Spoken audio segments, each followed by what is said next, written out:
Imagine this. You're out walking in a wood after a terrible storm. The area is strewn with broken branches and debris. As you explore the wreckage of the area, you encounter a baby animal lying alone, abandoned on the floor. It's a newborn owl, frail, hungry, frightened and cold. Its mother is nowhere in sight. Your father thinks it's dead or close to death or should be left to its fate. What would you do? This is the situation that our hero faces at the start of our next book of the month, October by Katya, Balen.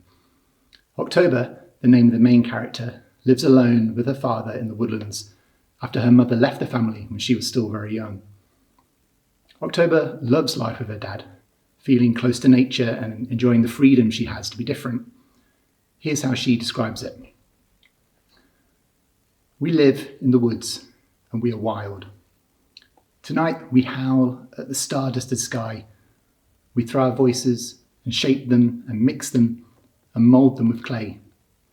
We can stretch our sounds so that they reach the very tops of our tallest trees and down to the secret-filled earth so that they tangle in the brambles and skim across the pond, because this world is ours and we are alone, just us. A pocket of people in a pocket of a world that's small as a marble. We are tiny and we are everything and we are wild. We live in the woods. We live in the woods and we are wild. But when her father suffers a terrible accident, October is forced to leave this idyllic world and travel to London, a world that seems a million miles away from her home in the woods. To make matters worse, she has to live with her mother, someone she barely knows and who she blames for walking out on her family. Can October adapt to her new life? Can she ever trust her mother again? Can she stay true to herself? October is a book about families and the different forms they take. It's about growing up and coming of age, and it's also about our relationship with the world around us. It's also a story about understanding our own nature and respecting what makes each of us different. Above all, it's a story about respecting wildness, both in the natural world as well as within ourselves.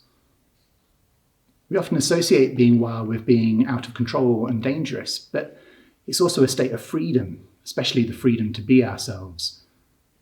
In a world where we face so much pressure to live up to impossible images of so-called perfection, it's refreshing to read a story about finding the confidence to be who you are.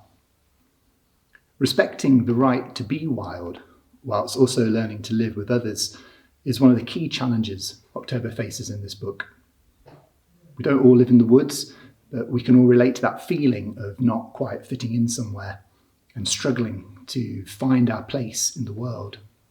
I hope you enjoy reading October this month.